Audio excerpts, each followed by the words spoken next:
Shalom, Bapak Ibu Saudara sekalian, selamat Paskah. Ya, saya percaya bahwa ucapan ini masih sangat relevan karena menurut saya Paskah bukanlah sebuah selebrasi, bukanlah sebuah event, tapi sebuah transfer kekuatan dan kuasa kebangkitan Kristus yang seharusnya ada pada diri kita, bukan hanya ketika hari raya Paskah itu saja, tapi hari ini, besok, sampai Ia datang kedua kali.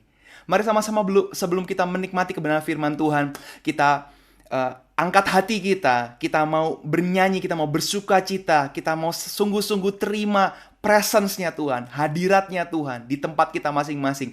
Saya undang kita semuanya untuk bernyanyi bersama. Luapkan kegembiraan hati saudara sekalian. Angkat tanganmu, hentakan kakimu, luapkan sukacitamu karena Kristus sudah menang.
King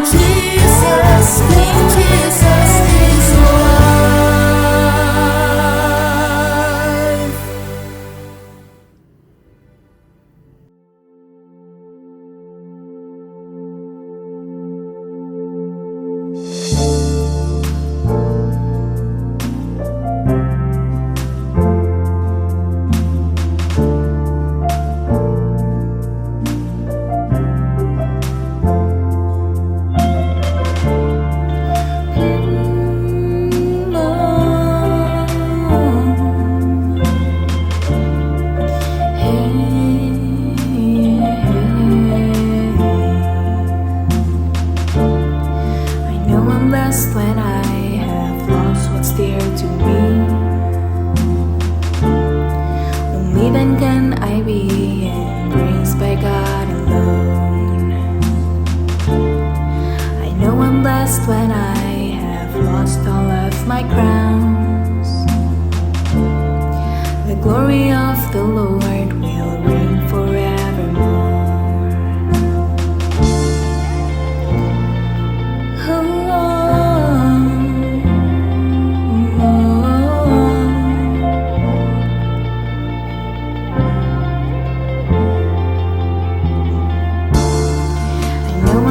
When I have lost what's dear to me, only then can I be embraced by God alone. I know I'm blessed when I have lost all of my crowns. The glory of the Lord will reign forevermore. God, today I come to you and bring my life. I surrender. I surrender. Oh, your love is like a fire burning inside of me. Your grace an ocean wide, flowing in this place. Your love is like a fire burning inside of me. Your grace an ocean wide, flowing in this place. Oh, flowing in this place.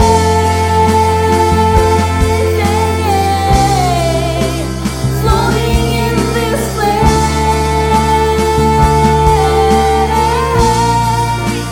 Flowing in this place. Oh, I will run and I'll be strong till I see you face to face. I will worship and not grow weary, because you are my strength. 'Cause you are my strength. Let's sing it together.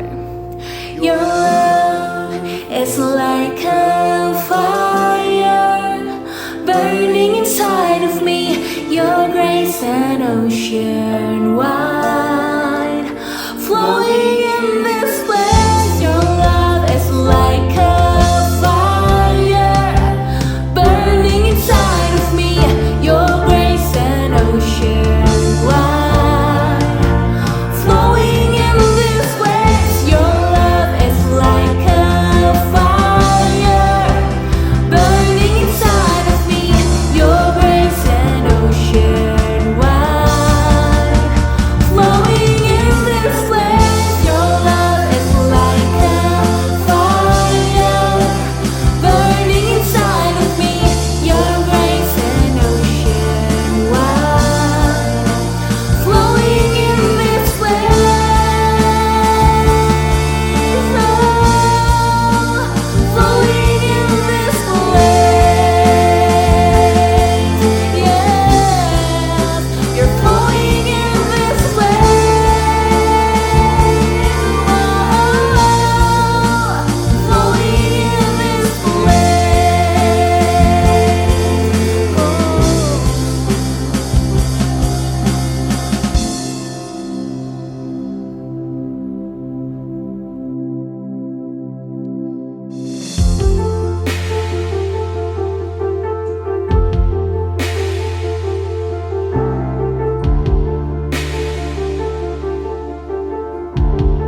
Bagimu segala pujian, hormat kemuliaan.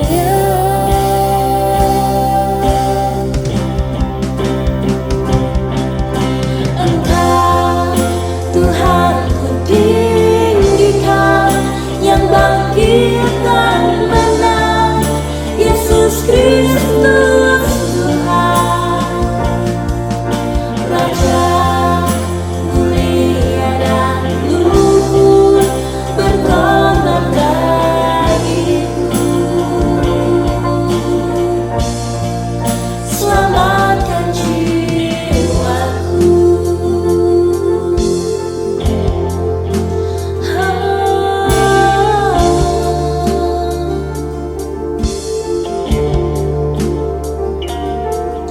Sujud di depan tahtamu, takutkan seluruh hidupku. Dalam tanganmu penebus, Yesus Kristus Tuhan.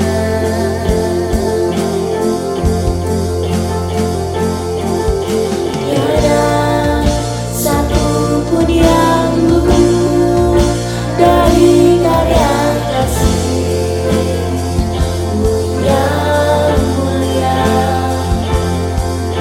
Bagimu segala pujian, hormat kemuliaan.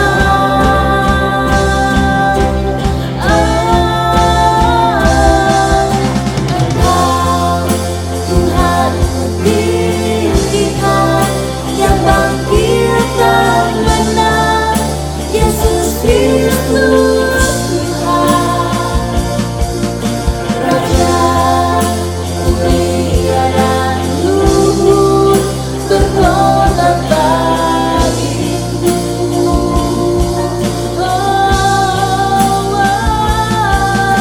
Maka jiwaku memuja, menyembah Sang Raja, Yesus Kristus Tuhan. Engkau sempurna kuasa-Mu, anugerah karya-Mu. Yesus Kristus Tuhan.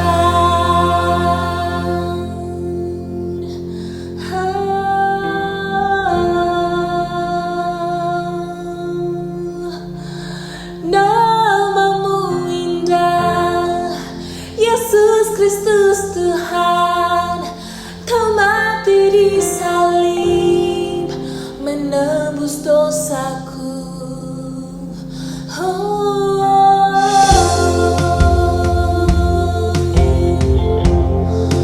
To God be the glory.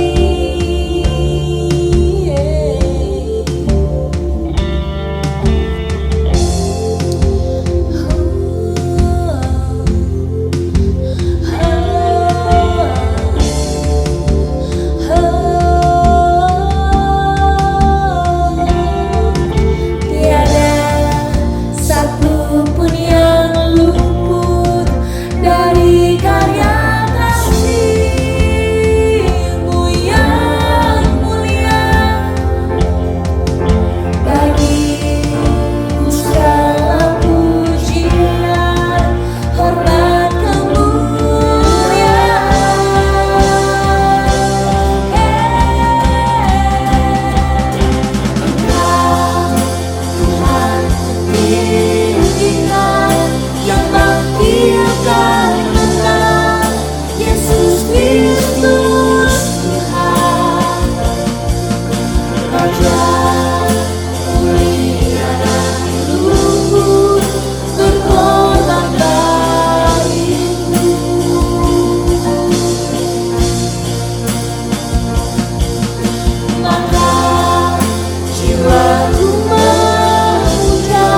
Saat ini ku datang padamu, mendekat pada tata kudus-Mu. Aku yang terhilang kini Kau temukan. Telah Kau lupakan semua dosaku. Mari datang padanya. Saat ini ku datang padamu, mendekat pada tata kudus-Mu. Aku yang terhilang kini Kau temukan. Telah Kau lupakan semua dosaku dengan kuasa-Mu. Dengan darah-Mu yang telah Kau berikan di kayu salib, Kau penebusku, Kau yang sempurna. Selamanya kasih-Mu yang menyelamatkanku. Dengan kuasa-Mu, dengan darah-Mu yang telah Kau berikan di kayu salib, Kau penebusku, Kau yang sempurna. Selamanya kasih-Mu yang menyelamatkanku. Dengan kuasa-Mu Tuhan, dengan darah-Mu,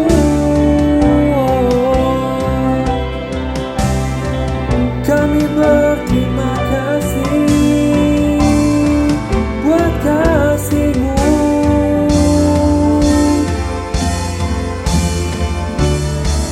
Karena salib-Mu ku hidup, karena salib-Mu ku menang. Engkau yang berkuasa, sanggup untuk melakukan mukjizat-Mu. Karena salib-Mu ku hidup, karena salib-Mu ku menang. Engkau yang berkuasa, sanggup untuk melakukan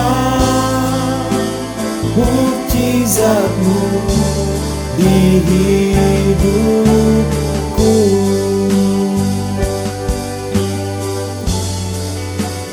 Di hidupku.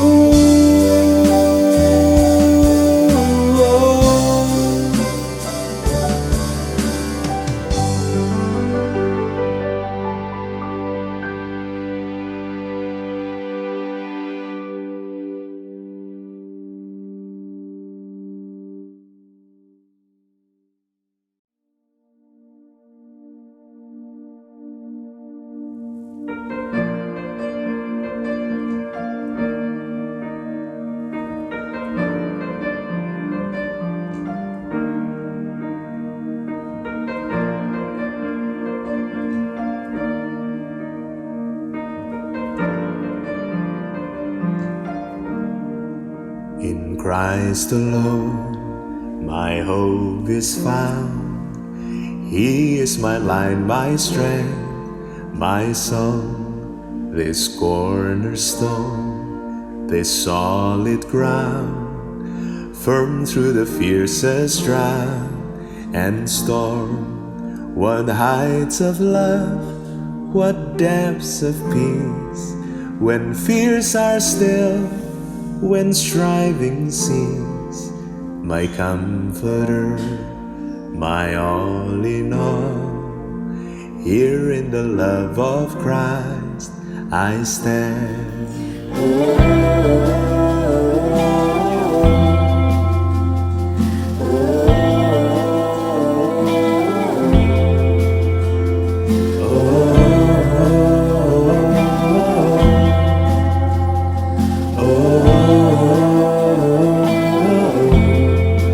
There in the ground his body lay, light of the world by darkness slain, then bursting forth in glorious day, out from the grave he rose again. And as he stands in victory, sin's curse has lost its grip on me, for I am his and he is mine, bought with the precious blood of Christ.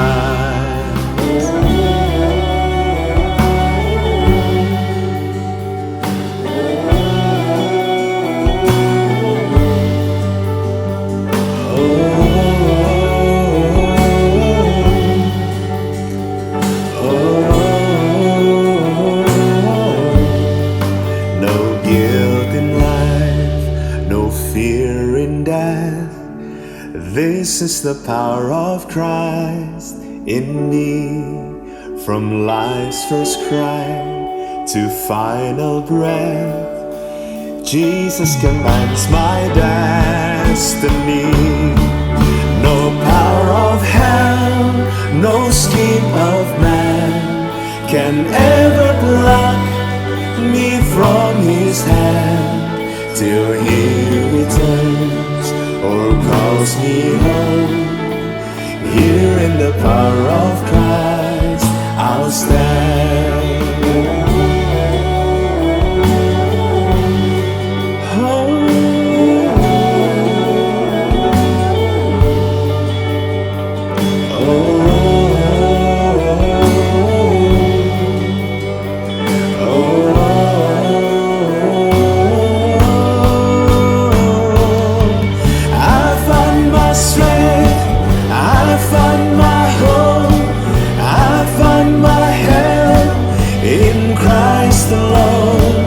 When fear assails, when darkness falls, I find my peace in Christ alone.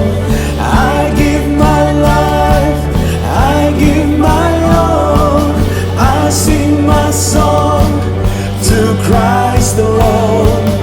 The King of Kings, the Lord I love, all heaven sings to Christ alone, to Christ alone, to Christ alone, in Christ alone.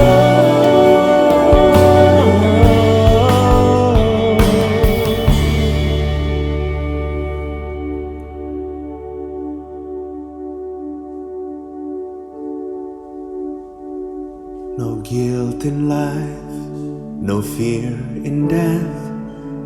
This is the power of Christ in me. From life's first cry to final breath, Jesus commands my destiny. No power of hell, no scheme of man can ever pluck me from his hand, till he returns or calls me home. Here in the power of Christ I'll stand, till he returns or calls me home. Here in the power of Christ, I'll stand. Here in the power of Christ, we stand.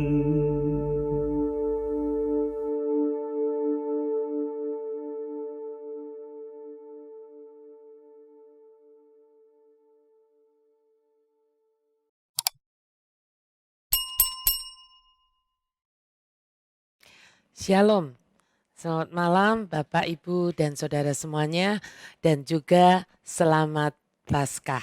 Ya, selamat merayakan kemenangan kita sebagai umat Tuhan, sebagai orang-orang yang percaya kepada Tuhan Yesus. Inilah hari yang istimewa sebetulnya. Bahkan sejujurnya lebih dari hari raya Paskah, dari hari raya Natal. Di kita seringkali Natal dirayakan dengan lebih meriah, dengan lebih heboh seperti itu karena terkait dengan tukar kado, lalu dekat-dekat dengan New Year ya. Tetapi sebetulnya Natal tanpa Paskah tidak ada artinya apa-apa. Justru Paskah lah yang membuat iman kita berbeda. Ya, Tuhan kita bukan Tuhan yang sekedar tergantung di kayu salib, tetapi Tuhan yang sudah mati dan bangkit lagi. Memberitakan kemenangan, pembebasan untuk kita semua yang percaya kepadanya. Ya, malam hari ini seperti tadi praise and worship-nya berbeda, ada dancer bersama-sama dengan dancer ya waktu itu dibuat. Bersyukur sekali. Malam ini juga kita akan berbicara, kita akan membahas satu topik yang mungkin kita berpikir kok Ibu Glory memberikan topik judulnya aneh. Don't crucify him again.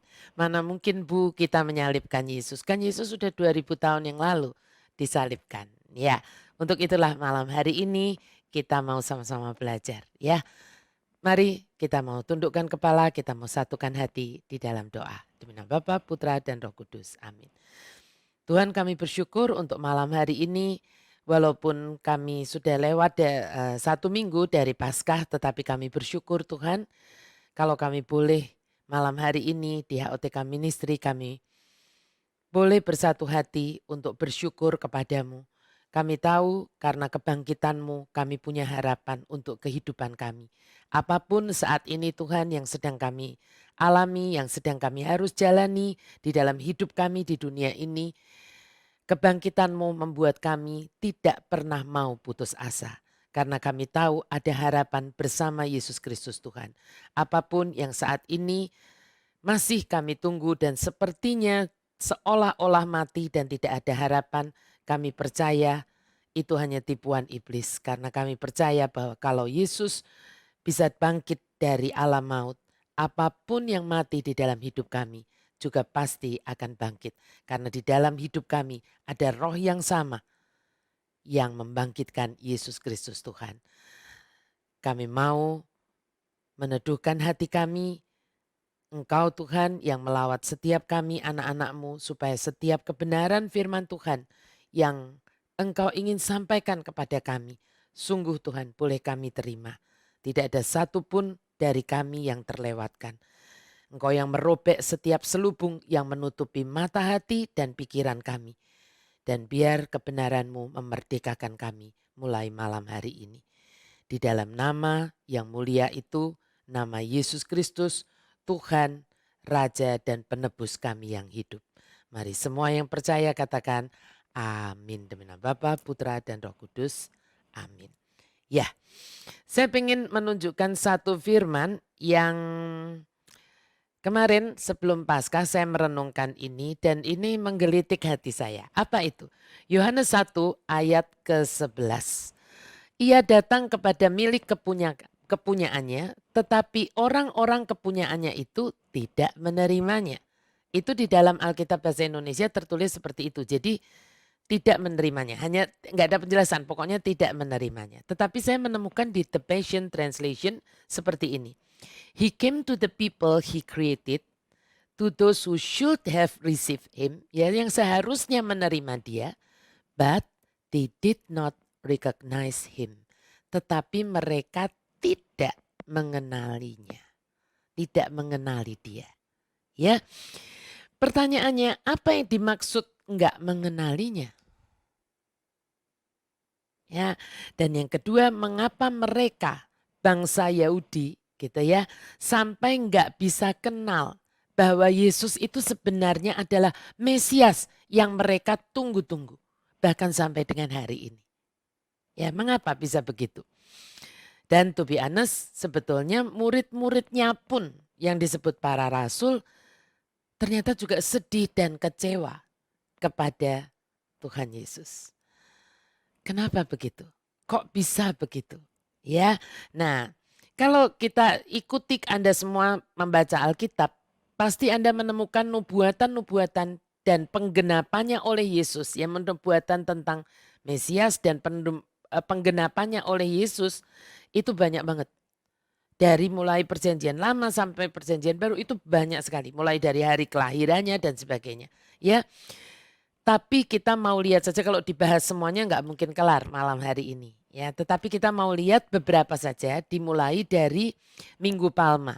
Ya, ini kan sesuatu yang kita semua rayakan, baik di gereja Katolik maupun di gereja Kristen merayakan Minggu Palma. Ya, kita lihat Yohanes 12 ayat 12 sampai 15. Keesokan harinya ketika orang banyak datang merayakan pesta mendengar bahwa Yesus sedang di tengah jalan menuju Yerusalem, mereka mengambil daun-daun palem dan pergi menyongsong dia sambil berseru-seru, Hosana, diberkatilah dia yang datang dalam nama Tuhan, Raja Israel. Yesus menemukan seekor keledai muda, lalu ia naik ke atasnya. Seperti ada tertulis, jangan takut hai putri Sion, lihatlah rajamu datang, duduk di atas seekor anak keledai. Sebenarnya Bapak Ibu Saudara, peristiwa ini, peristiwa yang kita rayakan sampai dengan hari ini sebagai Minggu Palma itu menggenapi apa yang telah dinubuatkan oleh Nabi Zakaria di dalam Zakaria 9 sampai 10. Bersorak-soraklah dengan nyaring, hai putri Sion, bersorak-sorailah hai putri Yerusalem. Lihat, rajamu datang kepadamu, ia adil dan jaya. Ia lemah lembut dan mengendarai, perhatikan, seekor keledai beban yang muda. Ia akan melenyapkan kereta-kereta dari Efraim dan kuda-kuda dari Yerusalem.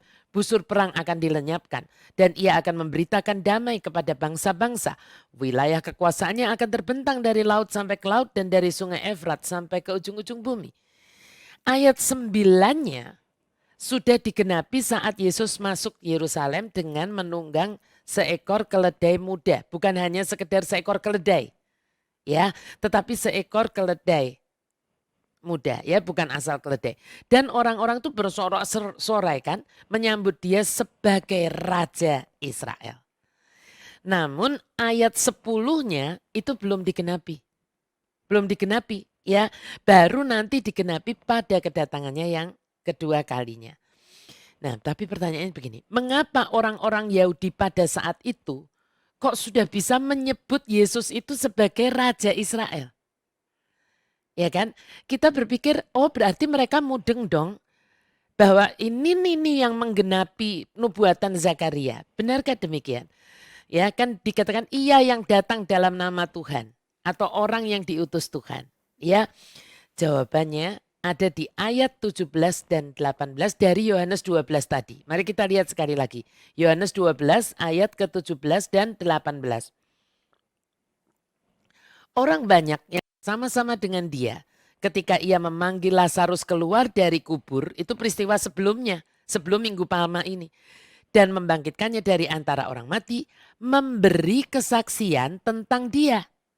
Nah lalu sebab itu orang banyak itu pergi menyongsong dia. Karena mereka mendengar bahwa ia yang membuat mukjizat itu. Jadi Bapak Ibu Saudara, ternyata orang banyak, orang Yahudi ini ya, menyambut Yesus bukan karena mereka memahami bahwa Yesus ini adalah somebody yang dinubuatkan oleh Zakaria, bukan. Mereka menyambut Yesus sebagai Raja Israel Karena mereka mendengar bahwa ini loh, Yesus ini loh yang kemarin tuh ngelakuin mukjizat, yang bisa ngebangkitin itu yang namanya Lazarus gitu ya kan. Bisa bangkit, udah mati ya kan 3 hari, bangkit 4 hari ya kan. Wah luar biasa ini nih Mesias yang kita tunggu-tunggu. Ya, bisa paham sampai di sini? Mengapa bisa begitu? Kita harus ingat Bapak Ibu Saudara. Pada zaman Yesus hidup, negara Israel itu sudah tidak ada lagi. Ya sudah tidak ada lagi. Bahkan 10 suku Israel pun sudah hilang. Kerajaan Israel dan atau kerajaan Yehuda sudah lenyap. Ya, oleh penjajahan Babel, penjajahan Asyur berkali-kali kan gitu. Makedonia sampai akhirnya pada zaman Yesus itu mereka sedang dijajah oleh bangsa apa? Romawi. Ingat ya. Nah, sehingga bagi bangsa Yahudi jelas Mesias itu mereka kaitkan dengan nasionalisme mereka itu. Ya nasionalisme mereka sendiri. Mesias, Al-Masih, Kristus itu sebetulnya kan sama artinya. Ya penyelamat, pembebas gitu. Itu adalah sosok yang mereka tunggu-tunggu. Juru selamat yang mereka nanti-nantikan. Benar. Ya. Menurut Tanakh Ibrani atau perjanjian lama kita menyebutnya ya. Mesias yang dijanjikan ini adalah orang yang dipilih Allah. Ditetapkan untuk menggenapi suatu penyelamatan bagi umat Allah. Dan untuk menggenapi hukuman terhadap musuh-musuh Allah. Kepadanya diberikan kuasa untuk memerintah bangsa-bangsa. Dan dalam semua tindakannya yang sesungguhnya bertindak itu behind the scene-nya itu adalah Allah sendiri. Ini adalah seperti nubuatan Nabi Zakaria tadi salah satunya kan. Seperti itu. Ini memang ada seperti ini di Tanakh Ibrani atau di perjanjian lama. Tapi ini yang harus kita mengerti. Pemahaman orang Yahudi yang sudah sangat-sangat rindu terbebas dari penjajahan. Ya penjajahan Romawi dalam hal ini pada zamannya Yesus. Sudah sangat rindu keluar dari masalah hidup mereka. Dari penderitaan mereka. Mesias yang dijanjikan itu mereka berpikir haruslah sosok Mesias yang memenuhi kriteria sebagai berikut. Yang pertama, membebaskan bangsa Yahudi dari penjajahan. Saya berikan kurung Romawi dalam hal ini pada waktu itu. Yang kedua, mengumpulkan kembali bangsa Israel dari segala penjuru bumi. Karena mereka sudah tercerai-berai kemana-mana. Ya, yang ketiga memimpin penyembahan pada Tuhan Allah yang benar. Karena pada saat mereka dijajah oleh Romawi, Romawi itu menyembah banyak dewa, dewa-dewi. Kita tahu dewa-dewi Romawi. Ya, jadi kerinduan bangsa Israel itu kembali menyembah Yahweh, gitu. Yang ketiga membawa era perdamaian dan yang keempat mendirikan kembali yang namanya negara Israel atau the state of Israel, ini, ya, negara Israel. Nah, karena itu bayangan orang Yahudi tentang sosok yang disebut Mesias itu haruslah seperti Musa dalam kepemimpinannya. Ya, secara spiritual maupun kenegarawanannya. Ya, kan Musa itu memimpin bangsa Israel dalam tanda kutip ya memberontak terhadap Firaun dan membebaskan bangsa Israel itu dari penjajahan Mesir kan, perbudakan Mesir. Nah, Mesias haruslah menjadi sosok yang lebih besar bahkan dari Musa. Sebagai pembebas, lebih besar dari Daud sebagai raja, lebih besar dari Harun sebagai imam, dan lebih besar dari Elia sebagai nabi. Pokoknya Mesias ini haruslah manusia super dibanding semua manusia, gitulah. Ya, dan ya memang sebenarnya, memang itulah kan gambaran Mesias yang diberikan oleh Tanakh Ibrani, oleh perjanjian lama. Bahwa dia diberikan kuasa untuk memerintah bangsa-bangsa dan dalam semua tindakannya sesungguhnya Allah yang ada behind the scene-nya. Ya kan? Referensi ayat-ayat perjanjian lama sangat banyak tentang hal ini kalau Anda mau pelajari, ya mau cari. Namun pengharapan bangsa Yahudi ini hanya berpusat pada didirikannya pemerintahan Israel. Berdirinya Israel sebagai state, sebagai negara. Yang artinya mereka juga dibebaskan dari penjajahan Romawi. Makanya orang yang men-challenge Tuhan Yesus kan ambil koin, tanyanya apa? Guru, boleh enggak bayar pajak kepada kaisar? Dari situ kita sebetulnya bisa belajar bahwa mereka sebetulnya itu udah empet gitu rasanya di bawah penjajahan, ya. Sedangkan Allah punya rencana yang jauh-jauh lebih agung, lebih besar, lebih mulia daripada sekedar membebaskan bangsa Yahudi dari penjajahan Romawi, melainkan dari penjajahan atau perbudakan dosa. Ya, tapi mereka nggak bisa nangkep. Nggak bisa nangkep. Jangankan orang Yahudi secara umum, Bapak Ibu Saudara. Ahli-ahli Taurat, orang-orang Farisi yang katanya adalah ahli kitab suci. Mungkin kalau sekarang hamba-hamba Tuhan begitulah. Atau orang yang lulusan atau belajar teologi ya. Ya, juga nggak mudeng. Juga nggak mudeng. Yang paling ironis, murid-murid Yesus juga nggak mudeng ternyata. Kok bisa? Mana buktinya Bu Glory? Murid-murid nggak mudeng. Kita kembali ke Yohanes 12 tadi saja. Tentang peristiwa Minggu Palma kita dapat bocoran. Tentang ketidakmudengan mereka ini di ayat 16. Coba Anda lihat. Ayat 16-nya. Yohanes 12 ayat 16. Mula-mula murid-murid Yesus tidak mengerti akan hal itu. Ya kan? Tetapi sesudah Yesus dimuliakan, teringatlah mereka bahwa nas itu mengenai dia dan bahwa mereka telah melakukannya juga untuk dia. Kan sudah dinubuatkan kalau disambut bla bla bla seperti itu, mereka ikut di situ. Kita lihat dari Amplified-nya ya.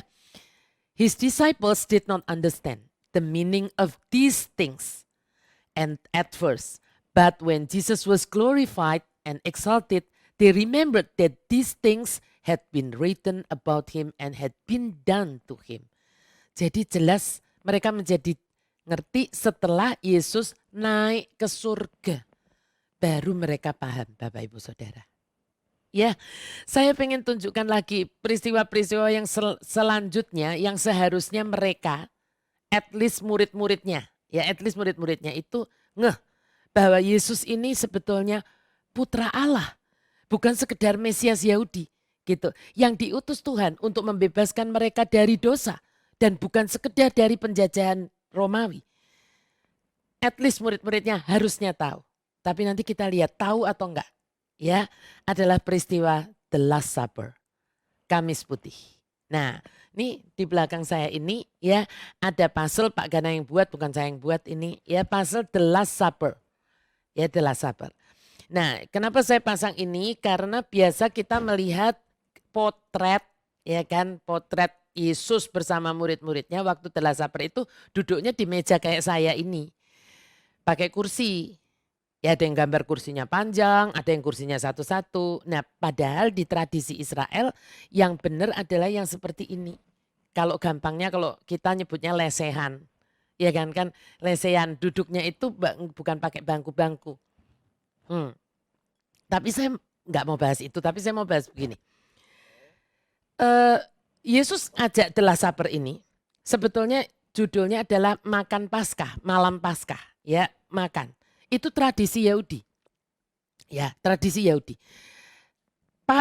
Bangsa Yahudi kalau makan Paskah apa yang mereka peringati? Mereka itu makan roti seperti ini, Ibu Bapak semuanya. Ini namanya matzot. Ini roti yang enggak ada raginya. Ini benar-benar roti itu. Karena ini saya beli di Israel. Ya, seperti itu gitu. Kalau dimakan rasanya kayak apa Bu Glory? Kayak crackers. Tapi crackers kita lebih enak ya karena mungkin pakai butter dan sebagainya walaupun yang disebut plain gitu nggak ada rasa manisnya tetap ada butternya. Kalau ini enggak. Ini disebutnya roti tidak beragi karena di Alkitab ragi itu dilambangkan untuk melambangkan sesuatu yang kotor, yang najis, yang itu kuasa gelap seperti itu ya. Orang Farisi seperti itu digambarkan dengan ragi. Makanya ini roti tak beragi. Nah, pada waktu itu kalau Anda pelajari dari kitab Keluaran Anda akan tahu bahwa mereka waktu malam itu diberitahu, Musa memberitahu bangsanya ya gitu untuk masuk ke rumah-rumah, mereka harus mengoleskan darah ya, darah anak domba di pintu dan di ambang di tiang pintunya itu, dan lalu mereka makan roti yang tak beragi ini gitu karena harus cepet-cepet gitu ya. Jadi kalau diragiin kan nunggu sampai ngembang segala, enggak, jadi roti tak beragi dan makan sayur pahit. Dan itu lewat itu semua mereka terbebas dari tulah ke-10 sebetulnya. Tulah apa itu tulah ke-10? Matinya anak sulung Mesir. Baik anak sulung binatang sampai pun anak sulung manusia, bahkan anak sulungnya Fir'aun. Mati, itu kan tulah ke-10, Anda pasti ingat ya. Nah mereka dibebaskan dan ketika bangsa Mesir baru nangisin anak-anak sulungnya yang mati dan anak sulung binatang mereka yang mati, bangsa Yahudi ini segera keluar. Tapi bukan dengan tangan kosong. Mereka meminta jarahan dari bangsa Mesir dan saya membayangkan mungkin bangsa Mesir ini rasanya udah nih lu membawa malapetaka, sono pergi cepet ini nih. Ya udah nih gua kasih deh. Gitu ya kan. Sehingga keluar itu betul-betul mereka mendapat jarahan. Nah, itulah yang akhirnya ketika mereka sudah sampai di tanah perjanjian, turun-temurun mereka memperingati itu setiap yang mereka sebut Passover atau Paskah. Jadi supaya Anda tidak bingung. Ya, nah karena ada yang bertanya kepada saya, kok kita memperingati Paskah itu sebagai kebangkitannya Tuhan Yesus, kok saya baca Alkitab dikatakan Yesus mengadakan perjamuan malam Paskah yang disebut the Last Supper gitu ya. Nah Yesus mengumpulkan murid-muridnya, bagi murid-muridnya ini sebetulnya tidak aneh, belum aneh waktu mengumpulkan ini karena ya perjamuan malam Paskah gitu. Tetapi yang kita harus tahu ya, bedanya dengan kebanyakan orang Yahudi melakukan makan malam Paskah yang untuk memperingati pembebasan mereka dari perbudakan Mesir, ya kan? Dari tulah ke-10 juga makan Paskah yang Yesus dan murid-muridnya lakukan ini berbeda.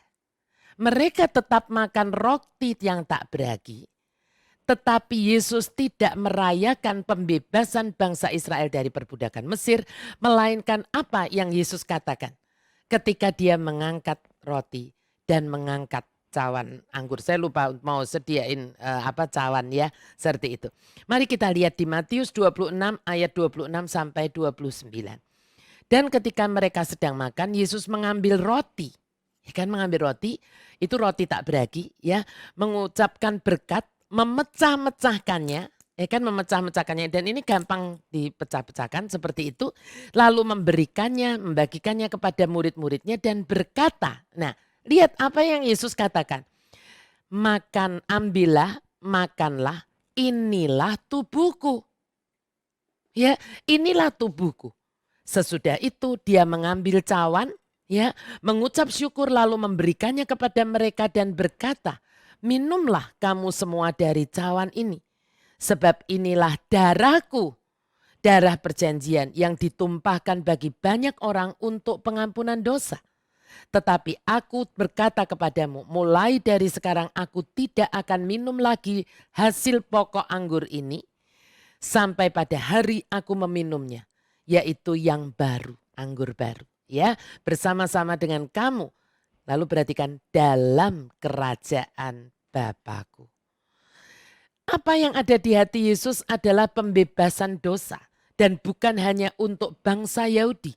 Kerajaan yang ada di dalam hati Yesus adalah selalu kerajaan Allah Bapaknya dan bukan kerajaan atau negara Israel.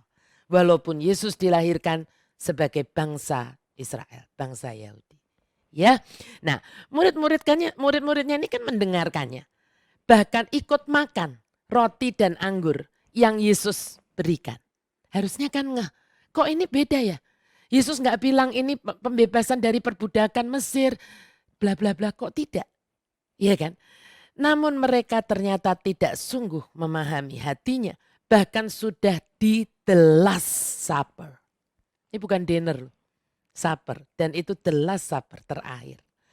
Dari mana kita mengerti bahwa mereka tidak menangkap sebab seberapa krusialnya semua yang Yesus sampaikan di malam terakhir tersebut. Kita lihat ayat-ayat sebelumnya. sebelumnya itu. Yesus sekali lagi mengatakan secara tidak langsung sebetulnya sebelum mecah-mecah roti ini bahwa dia akan ditangkap. Coba lihat Matius 26 ayat 20 sampai 23. Setelah hari malam, Yesus duduk makan bersama-sama dengan ke-12 murid itu. Dan ketika mereka sedang makan, ia berkata, "Aku berkata kepadamu, sesungguhnya seorang di antara kamu akan menyerahkan aku." Jelas loh ini ngomongnya. Dan dengan hati yang sangat sedih berkatalah mereka seorang demi seorang kepadanya, "Bukan aku ya Tuhan." Ia menjawab, "Dia yang bersama-sama dengan aku mencelupkan tangannya ke dalam pinggan ini, dialah yang akan menyerahkan aku." Dan Bapak Ibu Saudara, setelah mereka itu tadi sebelumnya Yesus ngomong kayak begitu, lalu ngajak makan, lalu pecah-pecah roti, ambil anggur, ya cawan. Setelah mereka makan roti dan anggur pun, Yesus masih berkata, coba perhatikan, Matius 26 ayat 30 sampai 35 sekarang. Sesudah menyanyikan nyanyian pujian, pergilah Yesus dan murid-muridnya ke Bukit Zaitun. Maka berkatalah Yesus kepada mereka, "Malam ini kamu semua akan tergoncang imanmu karena aku. Sebab ada tertulis, aku akan membunuh gembala dan kawanan domba itu akan tercerai-berai. Akan tetapi sesudah aku bangkit, aku akan mendahului kamu ke Galilea." Itu Yesus sudah ngomong. Petrus menjawabnya, "Biarpun mereka semua tergoncang imannya karena engkau, aku sekali-kali tidak." Yesus berkata kepadanya, "Aku berkata kepadamu, sesungguhnya malam ini sebelum ayam berkokok, engkau telah menyangkal aku 3 kali. Kata Petrus kepadanya, "Sekalipun aku harus mati bersama-sama engkau, aku tak akan menyangkali engkau." Kita berpikir yang ngomong gitu kan Petrus doang ya Bapak Ibu Saudara. Enggak ternyata, coba baca. Semua murid yang lain pun berkata demikian juga. Petrus memang leadernya, tapi yang lain ngomong gitu juga. Saya tuh waktu merenungkan, membayangkan ini nih seperti orang-orang yang bernyanyi, "I have decided to follow Jesus, no turning back." No turning back di mana? Di KKR, di terakhir retreat. Makanya saya kadang-kadang kalau mimpin retreat, ya kan, atau mimpin KKR, lalu di terakhir tuh banyak yang altar call lalu nyanyi seperti itu. Di hati saya itu bergetar Bapak Ibu Saudara. Saya selalu nunduk dan saya berdoa. Berdoanya apa? Tuhan, semoga mereka mudeng. Semoga kami semua ini yang nyanyi, "I have decided to follow Jesus, no turning back." No turning back itu mudeng. Apa konsekuensi logisnya? Ya. Petrus sebelumnya sudah pernah juga secara heroik membela Yesus yang malah dimarahi oleh Yesus. Mestinya kita tahu ini. Matius 16. Jadi yang sebelumnya lagi, pasal yang sebelumnya. Sejak waktu itu Yesus mulai menyatakan kepada murid-muridnya bahwa ia harus pergi ke Yerusalem dan menanggung banyak penderitaan dari pihak tua-tua, imam-imam kepala dan ahli-ahli Taurat. Lalu dibunuh dan dibangkitkan pada hari ketiga. Kalau Anda membaca perikop yang sama ini di Markus pasal 8. Nah ada di situ ada dikatakan bahwa Yesus sudah dengan terus terang mengajarkan. Jadi bukan sekedar ngobrol. Ya tentang apa yang akan dialaminya, dia akan ditangkap, dibunuh, tentang kematiannya, tapi juga tentang kebangkitannya. Ya, nah tetapi waktu dengar itu, Petrus menarik Yesus ke samping dan menegur dia. Katanya, "Tuhan, kiranya Allah menjauhkan hal itu." Hal itu perhatikan, hal itu sekali-kali takkan menimpa. Tidak akan menimpa kamu gitu ya. Maka Yesus berpaling dan berkata kepada Petrus, "Enyalah iblis. Engkau suatu batu sandungan bagiku. Sebab engkau bukan memikirkan apa yang dipikirkan Allah, melainkan apa yang dipikirkan manusia."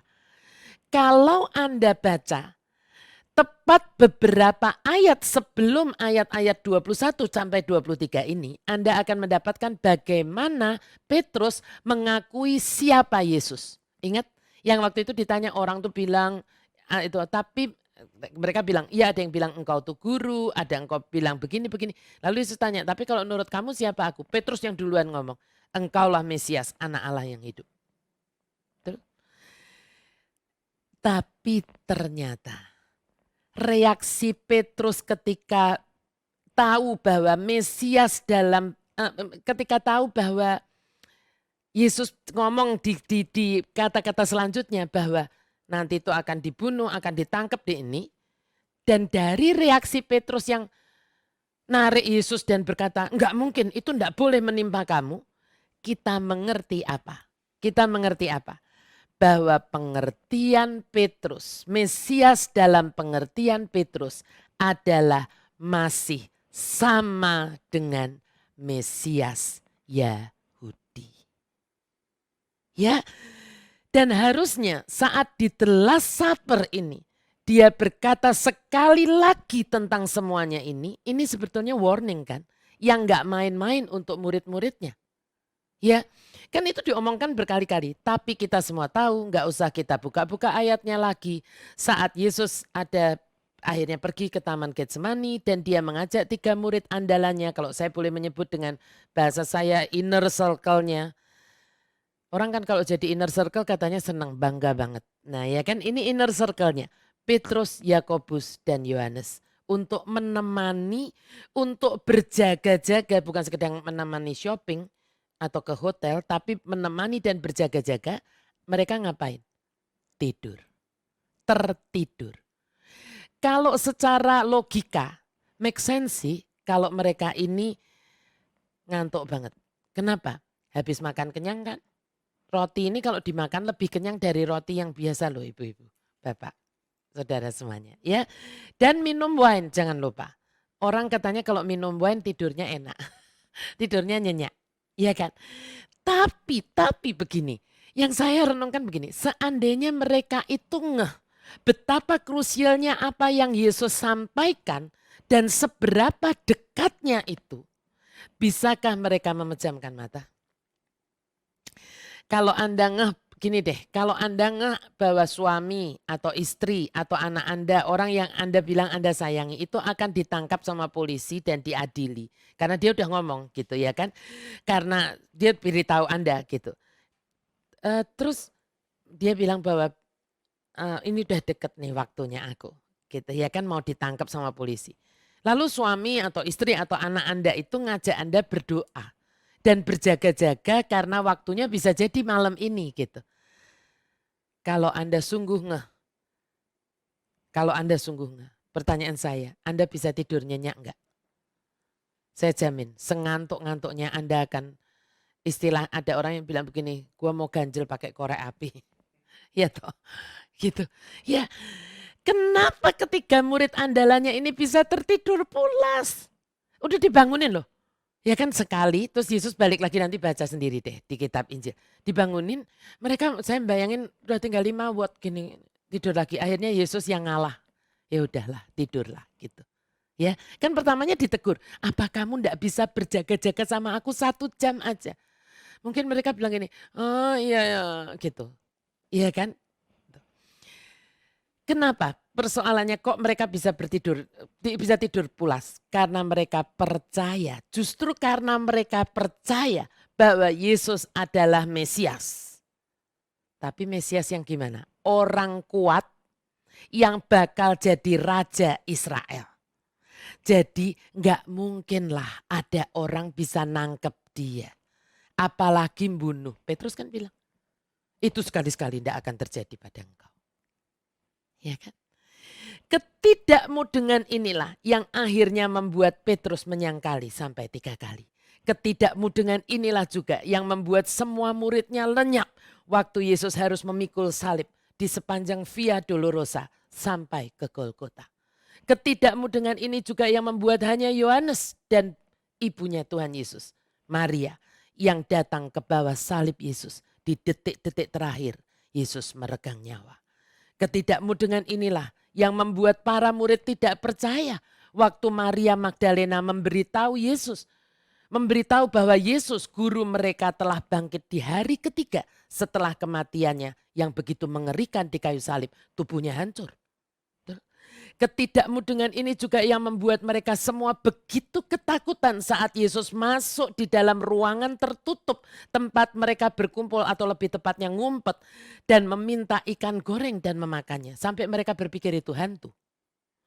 Ketidakmudengan ini bahkan masih berlanjut dengan Petrus dan kawan-kawannya ingin balik kembali menjadi penjala ikan. Di danau mana? Kembali ke Danau Galilea, tempat yang sama dengan saat Yesus memanggil mereka untuk menjadi penjala manusia. Padahal Yesus sudah waktu itu dengan telak-telak berkata, mulai hari ini kamu bukan lagi penjala ikan, aku menjadikan kamu penjala manusia. Tapi mereka balik lagi. Sekali lagi mereka juga mengalami hal yang sama ternyata. Ngapain? Mereka tebar jala dan tidak dapat apa-apa. Sampai Yesus muncul dan memberi perintah yang juga sama persis untuk mereka menebarkan jalannya sekali lagi. Tetapi kali ini ada yang berbeda. Apa yang berbeda Bapak Ibu Saudara? Jumlah ikan yang mereka tangkap jelas-jelas disebutkan jumlahnya. Berapa Bapak Ibu Saudara jumlahnya? Ada yang ingat? 153. Di dalam numerik Ibrani itu artinya adalah the Son of God. Dan nelayan pada zaman Yesus hidup percaya bahwa 153 itu adalah tipe ikan di seluruh dunia. Mereka mempercayai seperti itu. Sehingga Yesus itu mau berkata, Yesus datang untuk menyelamatkan semua orang, bukan hanya bangsa Yahudi di dunia ini. Keren ya? Tapi, nah inilah. Harusnya kan dengan itu tuh mereka bilang begini, oh ini bukan sekedar Mesias Yahudi. He is the Son of God. Harusnya kan begitu. Tapi nah ini gongnya. Dari ketidakmudengan mereka ini. Sudah di detik-detik terakhir Bapak Ibu Saudara. Sebelum Yesus take off ke surga. Ada peristiwa ini Bapak Ibu ternyata. Saya menemukannya di Kisah 1 ayat 3 sampai 7. Kepada mereka ia menunjukkan dirinya setelah penderitaannya selesai. Dan dengan banyak tanda ia membuktikan bahwa ia hidup. Sebab selama, saya sengaja kasih huruf kapital, 40 hari ia berulang-ulang. Jadi bukan 4 hari, bukan 4 minggu. 40 hari menampakkan diri dan berbicara, ya kan itu berarti berulang-ulang terus berbicaranya kepada mereka tentang apa? Kerajaan Allah. Ingat ya, 40 hari bicara berulang-ulang nemuin mereka berbicara tentang kerajaan Allah. Pada suatu hari ketika ia makan bersama-sama dengan mereka, ia melarang mereka meninggalkan Yerusalem dan menyuruh mereka tinggal di situ menantikan janji Bapa. Yang demikian katanya, telah kamu dengar daripadaku, sebab Yohanes membaptis dengan air, tetapi tidak lama lagi kamu akan dibaptis dengan Roh Kudus. Dan tiba-tiba ada begini. Maka bertanyalah mereka yang berkumpul di situ. Berarti bukan cuma satu orang. Tuhan, maukah engkau pada masa ini memulihkan apa Bapak Ibu Saudara? Kerajaan bagi Israel. Jawabnya, engkau tidak perlu mengetahui masa dan waktu yang ditetapkan Bapa sendiri menurut kuasanya. Duh, untung Yesus bukan saya Bapak Ibu Saudara. Kalau saya nggak tahu sudah berapa kali saya tepok jidat. Setiap kali. Ya kan? Masa dari awal sampai sudah Yesus mau take off gitu. Udah diterangin sampai 40 hari. Masih ngomong tentang kerajaan Allah. Ini tanya tentang kerajaan Israel. Jauh banget. Ya. Dan kita semua tahu. Baru setelah Roh Kudus datang 10 hari kemudian. Hari Pentakosta. Barulah semuanya terbuka. Murid-muridnya mudeng semudeng-mudengnya. Apa yang selama ini seperti ada kabut yang menyelimuti mata hati mereka. Dan mereka akhirnya berani memberitakan Injil. Dengan berkobar-kobar, berapi-api, dengan semangat yang luar biasa. Sampai kepada bangsa-bangsa. Dan puji Tuhan, karena itulah Anda dan saya bisa ikut mendengar berita keselamatan di dalam Tuhan Yesus. Amin. Tapi, nah di sini perenungan saya. Untuk kita yang mengaku sebagai orang percaya, murid-muridnya Tuhan Yesus, anak-anak Tuhan, ya kan. Yang saat ini yang nyanyi tadi itu, I have decided to follow Jesus, no turning back. Ya. Yang pastinya Roh Kudus sudah ada di dalam hati Anda dan saya, di dalam hati kita. Masihkah juga kita bisa enggak mudeng? Bisa saja. Bisa saja Bapak Ibu Saudara. Dan ini sebetulnya ironis. Kalau waktu itu mereka nggak mudeng karena belum ada Roh Kudus. Bekerja di dalam hati mereka. Kalau Anda dan saya hari ini, Roh Kudus sudah menemani bahkan tinggal di dalam hidup Anda dan saya. Tapi kenapa saya berkata bisa jadi? Pertanyaannya kan begini, kapan kita itu bisa nggak mudeng? Ya, walaupun sudah ada Roh Kudus. Yang pertama, kalau kita terus-menerus memiliki agenda tersendiri dalam hidup ini. Dan tidak pernah mau tahu agendanya Tuhan. Ya, hari Tuhan untuk mereka, hati Tuhan maksudnya, hati Tuhan untuk mereka yang terhilang. Itu agendanya Tuhan. Tapi seperti bangsa Yahudi itu, mereka sudah punya agenda sendiri. Apa agendanya? Pembebasan mereka dari perbudakan atau penjajahan Romawi, titik. Itu terus jadi, terus di sini mereka. Agenda mereka ya cuman itu. Gak harus lagi bayar pajak, bla bla bla. Sehingga ya gak bisa mudeng. Mau ngomong A sampai Z Tuhan Yesus gak akan mudeng. Anda dan saya juga bisa gak mudeng. Kalau kita terus punya agenda sendiri. Ya kan? Banyak orang yang ikut Tuhan karena kepingin yang namanya sukses, diberkati. Itu agendanya. Tuhan juga pengen sukses. Sukses untuk memberitakan kabar sukacita. Supaya tidak ada orang yang harus binasa. Itu hatinya Tuhan. Kan? Tapi betapa ketika kita punya agenda sendiri, kita udah jengkel, udah marah, udah benci sama orang. Apakah kita masih mau ngeh akan agendanya Tuhan? Apakah Tuhan mati hanya untuk Anda yang quote-unquote baik-baik saja? Ataukah Tuhan juga sebetulnya juga mati buat mereka yang hari ini masih ngawur hidupnya? Masih menolak Tuhan? Masih menyakiti Anda sampai hari ini? Apakah Anda punya agenda sendiri atau agendanya Tuhan? Kalau Anda punya agenda sendiri, agendanya Tuhan akan Anda delete dari hidup Anda. Ya. Agenda Anda hanya akan gimana orang ini bisa tersingkir dari hidup saya, kelar. Tuh.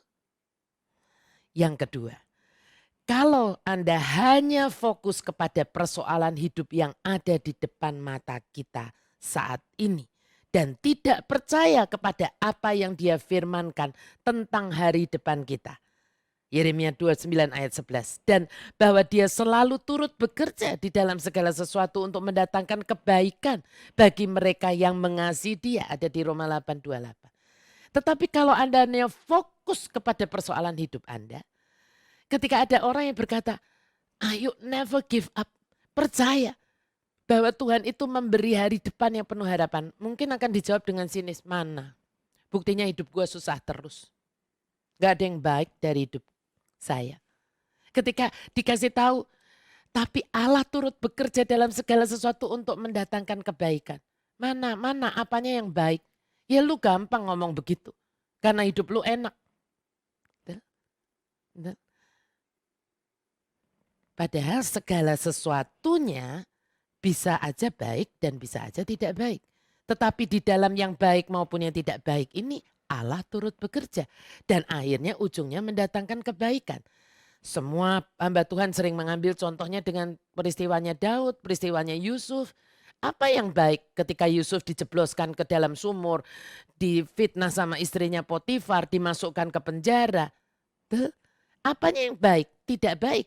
Tetapi Allah turut bekerja di situ dan akhirnya ujungnya mendatangkan kebaikan. Tetapi ketika Anda dan saya fokus terus kepada persoalan hidup kita, kita bisa jadi nggak mudeng akan karya Tuhan di dalam hidup Anda dan saya. Makanya banyak orang bunuh diri. Tuh. Banyak orang membunuh orang lain. Banyak orang membunuh nggak harus secara fisik ya, membunuh dengan banyak hal seperti itu. Banyak orang menjatuhkan mentalnya orang lain atau mentalnya sendiri. Tuh. Ya. Dan yang ketiga, begitu kuat ketika kita begitu kuat memegang tradisi agamawi sampai kita tidak dapat melihat ada sesuatu yang baru sedang Tuhan kerjakan di tengah-tengah kita. Seperti orang Farisi dan ahli-ahli Taurat yang tidak siap menerima perubahan yang Yesus lakukan. Apa contohnya, Bu? Hari Sabat. Mereka pegang peraturan bahwa di hari Sabat orang nggak boleh kerja, gitulah gampangnya. Tiba-tiba waktu hari Sabat, Yesus nyembuhkan orang sakit. Mereka bilang apa? Oh, ini pakai kuasa kegelapan ini. Karena apa? Karena mereka terkungkung di dalam yang namanya tradisi agama. Yesus adalah Tuhan atas hari Sabat. Bukan hari Sabat yang Tuhannya Yesus. Yesus adalah Tuhan atas apapun tradisi di dalam agama kita. Bukan tradisi agama kita harus menundukkan Tuhan Yesus. Yesus harus dikotakkan di dalam tradisi agama kita. Kalau tidak seperti ini berarti sesat. Kalau tidak seperti ini berarti salah. Kalau seperti itu Anda tidak pernah bisa mengikuti kemana Tuhan mau membuat pembaharuan di dalam hidup Anda dan saya. Ya, padahal banyak orang seringkali berkata kepada saya, Bu, saya kepengen banget nangkep sebetulnya maksudnya Tuhan itu gimana ya, Bu? Saya kepengen tahu tentang kedatangannya yang kedua kali. Semua orang bilang begitu. Tetapi ternyata banyak orang yang terkungkung di dalam 3 hal ini. Dan akhirnya yang mengerikan adalah Yesus datang mungkin kita enggak paham. Ya, makanya saya tulis apa akibatnya? Yang pertama, kita merasa Yesus saja tidak cukup. Butuh atau harus Yesus plus plus. Makanya kita suka tahu kan, ada orang Katolik, ada orang Kristen, ya kan, heroik banget di gereja. Tetapi dia buka toko, dia buka restoran, ada salib atau dikasih patung Yesus. Tetapi juga ada gini nih, kucing yang gini-gini. Betul? Karena Yesus plus-plus. Saya waktu beli rumah yang sekarang saya tempati, rumahnya tusuk sate. Lalu karena saya memberinya waktu itu second bukan baru, pemilik yang lama menggantungin cermin, ya kan, di luar lah pokoknya gitu di bukan pagar tetapi di karpotnya ya ada ininya tuh digantungin begitu. Lalu saya dan Pak Gana bilang minta tolong waktu itu supir yang lama ya, Pak tolong tuh turunkan gitu. Ya dia nggak berani bilang nggak mau ya kan, turunkan. Tetapi waktu mengantar saya masih ingat supir lo itu ya kan ngomong sama saya begini, harusnya kita malu karena apa yang kita lakukan itu semua orang yang dekat dengan kita termasuk mbak supir itu melihat dan mendengar. Kan mereka punya mata, punya telinga, punya hati juga. Supir saya itu bilang begini, Bu, saya masih ingat pakai bahasa Jawa ya karena supir yang dulu orang Jawa. Bu, kok itu ibu turunkan, kok ibu lepas gitu. Kenapa ibu lepas cerminnya itu? Nah terus saya balik tanya, lah emang kenapa Pak? Oh ibu nggak suka ya? Iya nggak suka. Saya pertamanya nggak mau memperpanjang Bapak Ibu Saudara. Tetapi ya disitulah Tuhan minta baik atau tidak baik waktunya kan kita harus memberikan pertanggungjawaban atas apa yang menjadi iman kita. Ya kita harus siap sedia. Tiba-tiba supir saya berkata begini, oh itu Bu maaf ya kan rumah ibu itu tusuk sate. Saya dulu bekerja dia sebutnya orang Chinese begitu.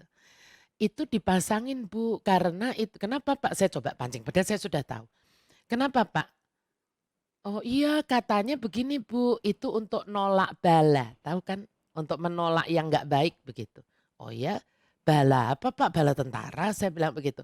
Oh bukan maksudnya gini loh Bu mungkin gini kalau itu ada yang nggak baik gitu nanti itu jadinya itu tertolak.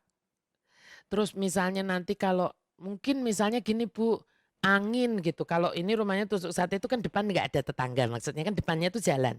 Jadi angin itu deres. Ya kan. Bisa membawa habis rezekinya. Katanya begitu ya kan. Dia tahu loh. Oh begitu Pak. Saya bilang gitu. Ibu nggak tahu ya. Tahu sih saya bilang gitu. Oh kok ibu turunkan. Saya bilang gini. Oh ya karena saya punya yang lebih besar dari cermin Pak. Oh maksudnya ibu mau kasih cermin yang lebih besar. Oh bukan. Dia pikir saya mau kasih cermin yang lebih besar. Saya bilang gini, enggak Pak. Saya punya Tuhan Pak yang lebih besar dari sekedar cermin. Dan Tuhan kita, Tuhan Yesus adalah Tuhan yang sudah pernah berdiri untuk menghardik angin ribut, badai. Bukan sekedar angin, bukan sekedar angin yang deres, badai. Dan badai pun tunduk kepada Dia. Kalau Anda dan saya mudeng ini, Anda tidak akan menjadi Kristen yang memakainya Yesus plus plus. Yesus saja cukup. Betul? Dan dia karena supir nggak berani apa-apa, tetapi karena dia bekerja di rumah kami cukup lama, pada kami cukup lama, ya dia ikut membuktikan bagaimana yang dipercayai oleh mungkin dulu majikannya dulu itu tidak terbukti pada kami. Puji Tuhan, Tuhan memberkati kami sampai dengan hari ini. Bukan naik, bukan turun melainkan naik. From faith to faith, from glory to glory. Itu menjadi kesaksian. Kalau Anda mudeng, Anda bisa membawa kesaksian yang hidup. Bayangkan, kalau akhirnya kita orang Kristen ini Yesus plus plus. Orang-orang yang bekerja pada kita, orang-orang yang dekat dengan kita. Apa kesaksian Anda dan saya? Mereka bilang begini, oh ya sama aja.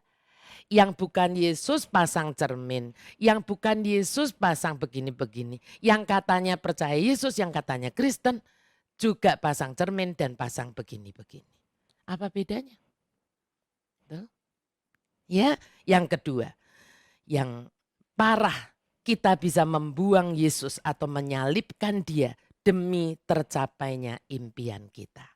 Betapa banyak orang yang dengan mudahnya mengganti Yesus di dalam hidupnya dengan yang lain. Hanya supaya bisnisnya lancar, hanya supaya dapat jodoh, hanya supaya pekerjaannya beres, karirnya naik dan sebagainya. Kenapa? Karena enggak mudeng sebetulnya. Siapa Yesus? Karena Yesus hanya buat dia hanya berhenti sebatas kotak agama. Kan enggak apa-apa kalau agamanya ganti kan ya enggak apa-apa. Tuh.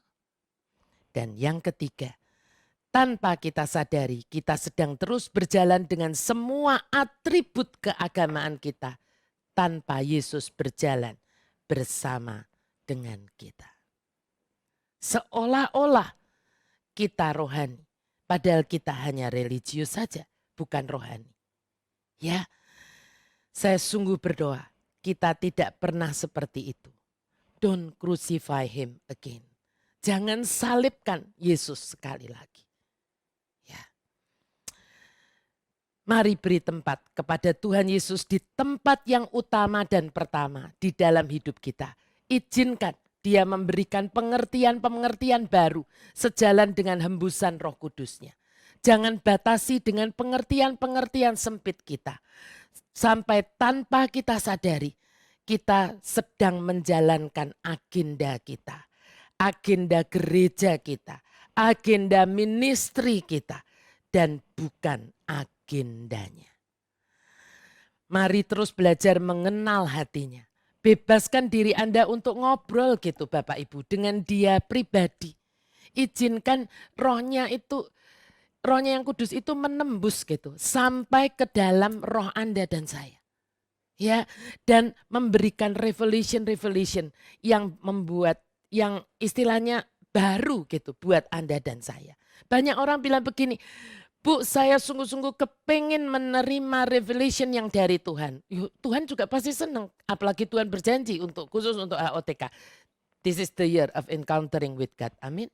Ya kan? Tetapi seberapa Anda mau membebaskan diri Anda dan menerima agendanya Tuhan. Menerima Tuhan dengan segala revelationnya tanpa harus dikotak-kotakkan.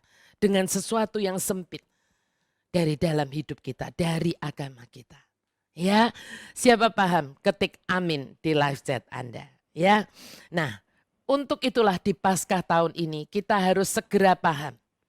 Ya, saya ingin Anda segera paham. Yang pertama, Kita akan lihat dari Ibrani 10 ayat 12 sampai 14. Tetapi ia setelah mempersembahkan hanya satu korban saja karena dosa, ia duduk untuk selama-lamanya di sebelah kanan Allah. Dan sekarang ia hanya menantikan saatnya di mana musuh-musuhnya akan dijadikan tumpuan kakinya. Itu hanya tunggu waktu Bapak Ibu Saudara. Ya, sebab oleh satu korban saja ia telah menyempurnakan untuk selama-lamanya mereka yang ia kuduskan. Lewat kematiannya, Yesus itu sebenarnya ingin berkata apa sih Bapak Ibu Saudara? Dia ingin berkata begini, Bapak, hari ini aku membawa diriku sendiri.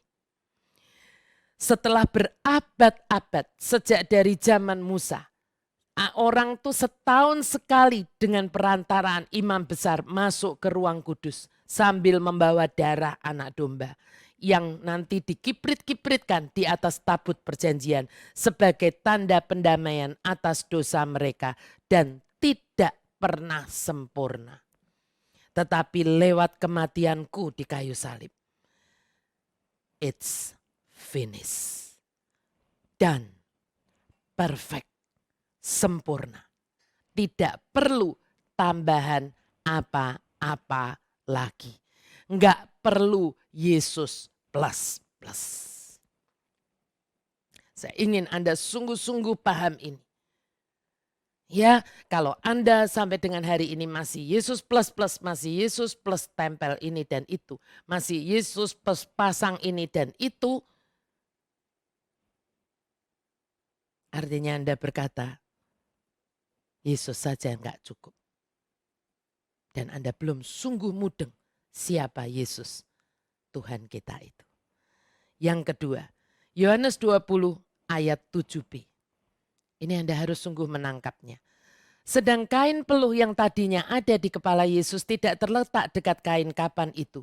Tetapi agak di samping di tempat yang lain dan sudah tergulung. Nah saya mau ngomong begini. Dalam tradisi Yahudi, kain peluh ini adalah kain penutup kepala di dalam budaya mereka. Ya, yang mungkin kalau di kita itu aturannya seperti serbet makan. Seperti serbet makan. Gini, kalau itu diletakkan saja sehabis dipakai dengan Messi gitu ya, acak-acakan nggak dilipet gitu. Artinya yang pemakainya itu sudah selesai dengan acara makannya dan nggak akan kembali lagi. Sehingga pelayan boleh membereskan. Tetapi kalau kain serbet itu digulung secara rapi, pelayan nggak berani membereskan itu. Sebab itu adalah tanda dari si pemakai tersebut bahwa dia akan kembali lagi.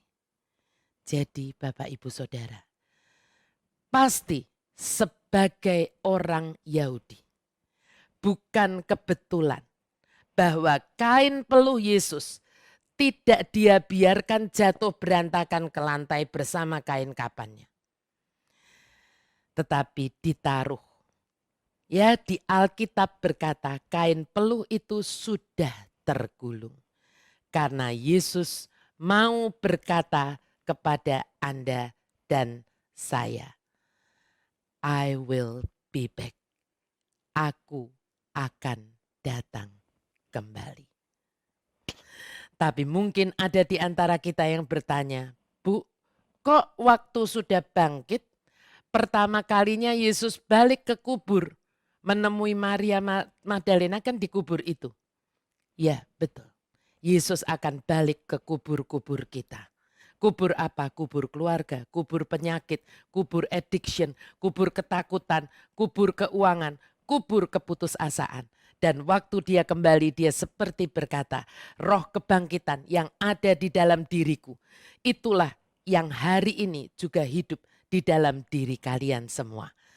Yang percaya kepadaku. Roh itulah yang membuat kalian dapat melakukan segala perkara yang impossible.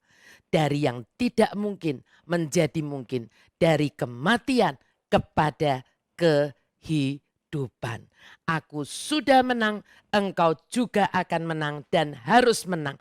Bahkan lebih dari pemenang. Siapa sepakat dengan Tuhan Yesus? Tulis, aku pasti menang. Amin, amin, amin. Dan beri kemuliaan buat Yesus Tuhan kita. Ya. Nah, tapi ini belum selesai. Saya mau ajak Anda melihat sekali lagi supaya saya berdoa sangat. Supaya Anda sungguh paham ini. Sungguh mudeng ini. Mari bebaskan roh Anda supaya bisa menerima revelation yang daripada Tuhan. Mari kita lihat. Yeskiel 44 ayat 1 sampai dengan 3. Kemudian ia membawa aku kembali ke pintu gerbang luar dari tempat kudus yang menghadap ke timur. Gerbang itu tertutup, ini Golden Gate ya. Gerbang ini tertutup. Lalu Tuhan berfirman kepadaku, pintu gerbang ini harus tetap tertutup. Jangan dibuka dan jangan seorang pun masuk dari situ. Sebab Tuhan Allah Israel sudah masuk melaluinya. Karena itu gerbang itu harus tetap tertutup. Hanya raja itu, oleh karena ia raja, boleh duduk di sana makan santapan di hadapan Tuhan. Raja itu akan masuk melalui balai gerbang dan akan keluar dari situ. Bapak, Ibu, Saudara, waktu Nabi Yeskiel menubuatkan ini, pintu gerbang timur, Golden Gate itu masih sudah tertutup atau masih terbuka? Masih terbuka. Ya, namun setelah Yesus melewatinya saat memanggul salib menuju Golgota, melewati pintu gerbang timur ini, itu tertutup. Setelah Yesus lewat itu tertutup. Kalau Anda mau mempelajari sejarah, Anda dan saya pasti akan tahu bahwa berkali-kali Golden Gate ini dibuka, dicoba buka gitu oleh penguasa yang menguasai Yerusalem. Baik dari golongan Yahudi, Kristen maupun Islam. Tapi apa faktanya? Tidak pernah berhasil. Dan akhirnya tertutup sampai dengan hari ini. Saya mau keluarkan foto untuk mengingatkan untuk bagi ibu-ibu dan anak-anak leaders waktu itu di tahun 2017. Kami semua dari HOTK pergi ke Golden Gate ini. Kami duduk itu foto ya, di situ foto. Silahkan dipandang-pandangin. Fotonya siapa ada di situ, ini beberapa, ada satu di sini anak leader yang ikut, ya kan gitu. Nah itu tertutup, mau diketuk-ketuk juga nggak dibukain.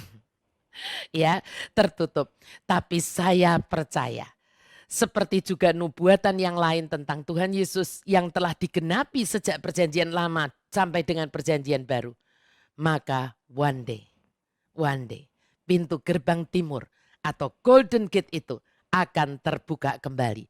Dan bangsa Yahudi akan berkata, Baruch haba beshem Adonai. Ini bahasa Ibrani yang artinya blessed is he who comes in the name of the Lord. Diberkatilah dia yang datang dalam nama Tuhan. Kapan itu? Saat Tuhan Yesus datang kembali ke dunia ini. Tapi bukan lagi sebagai bayi mungil yang terbungkus di kain dengan kain lamping di palungan. Melainkan dia akan datang dengan diiringi oleh semua pasukan yang di surga. Bukan lagi menunggang keledai seperti waktu masuk Yerusalem. Melainkan menunggang kuda putih yang gagah perkasa. Dengan matanya yang bagaikan nyala api. Di atas kepalanya terdapat banyak mahkota. Ia akan memakai jubah merah darah. Dari mulutnya akan keluar sebilah pedang tajam bermata dua. Dan pada jubahnya tertulis suatu nama. King of Kings and Lord of Lords. Dialah Tuhan Yesus Anda dan saya. Mari beri penghormatan dan sorak-sorai yang lebih meriah daripada saat dia disambut masuk ke Yerusalem. Mari tulis begini Bapak Ibu Saudara di live chat Anda. Haleluya. Dan mari kita berikan kemuliaan buat Yesus Tuhan kita. Sembah Kau, ya Allahku, ku tinggikan namamu selalu, tiada lutut kau bertelut, menyembah Yesus Tuhan Rajaku. Ku sembah Kau, ya Allahku, ku tinggikan namamu selalu, semua lidah kan mengaku Engkaulah Yesus, Tuhan Rajaku. Ku sembah Kau, ku sembah Kau, ya Allahku. Ku tinggikan namamu selalu, tiada lutut tak bertelut. Menyembah Yesus, Tuhan Rajaku. Ku sembah Kau, ya Allahku. Ku tinggikan namamu selalu, semua lidah kan mengaku. Engkaulah Yesus, Tuhan Rajaku.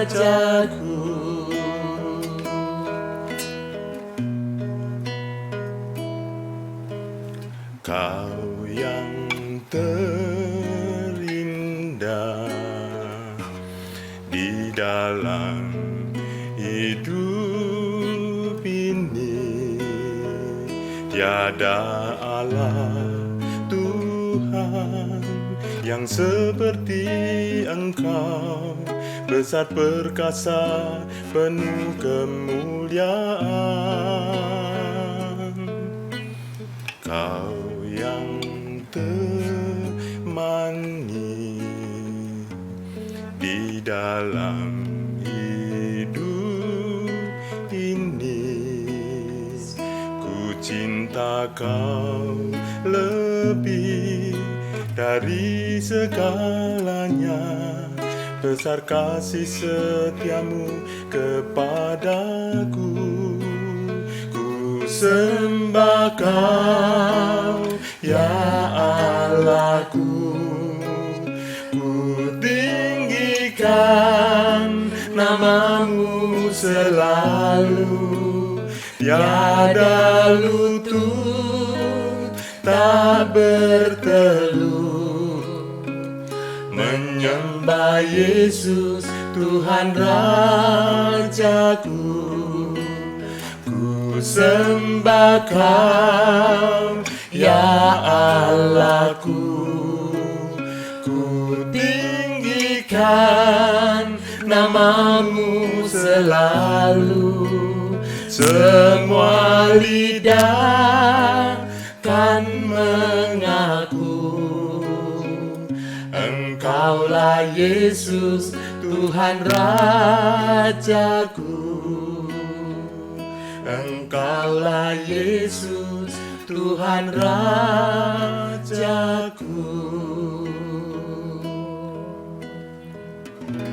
Bapak Ibu Saudara, saya itu tadi pagi merenungkan firman Tuhan tentang bagaimana ketidaktaatan orang Israel ini, ketidakpercayaan bangsa Israel ini akan Mesiasnya. Ternyata itu membuahkan sesuatu untuk Anda dan saya. Saya pernah menjelaskan di HOTK tentang yang namanya grafted in. Betul? Karena penolakan mereka, Anda dan saya itu dicangkokkan di dalam pohon keluarganya Israel yang menjadi bangsa pilihan. Itu sebabnya Anda dan saya dikatakan sebagai Israel yang rohani. Tetapi di Paskah tahun ini, saya merenungkan Roma 11 ayat yang ke-15 tadi siang. Sebab jika penolakan mereka berarti pendamaian bagi dunia, dapatkah penerimaan mereka mempunyai arti lain daripada hidup dari antara orang mati? Itu di Alkitab bahasa Indonesianya, kok hidup dari antara orang mati ya? Saya menemukan sesuatu yang indah banget Bapak Ibu Saudara di The Passion. Kalau Anda mau tahu sungguh hatinya Tuhan, Anda pasti melonjak kegirangan membaca ayat ini. Apa itu? Saya mau bacakan. For if their temporary rejection release the reconciling power of grace into the world, what will happen when Israel is reinstated and reconciled to God? It will unleash resurrection. Ya kan kalau mereka ini nggak percaya, itu istilahnya membawa kasih karunia buat kita gitu ya kan. Nah kalau nanti sampai bangsa Israel bisa percaya, dan saya yakin itu sudah dinubuatkan di Alkitab karena mereka bangsa pilihan, Tuhan tidak pernah membuang bangsa pilihannya, pasti mereka akan kembali percaya. Kalau itu terjadi Bapak Ibu Saudara, it will unleash resurrection power throughout the whole earth. Resurrection power throughout the whole earth. Kalau sampai bangsa Israel bisa percaya kepada Tuhan Yesus, luar biasa. Itu seperti ada kuasa kebangkitan itu yang akan melanda di seluruh dunia. Apakah Anda merindukan itu? Saya waktu membaca ini, hati saya melonjak. Saya menundukkan kepala dan saya berkata, Tuhan, lawat Israel. Tuhan, aku mau berdoa buat bangsa Israel. Supaya mereka Tuhan yang dulu berkata salibkan dia. Biar mereka berbalik dan sungguh percaya kepada Mesias yang hidup ini.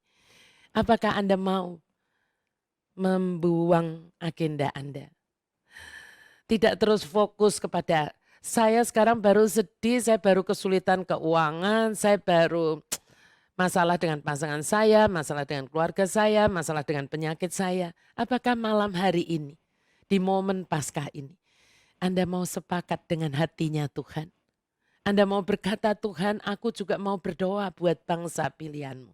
Karena kalau itu terjadi, mereka percaya balik kepada Tuhan, akan ada kuasa kebangkitan yang melanda seluruh dunia.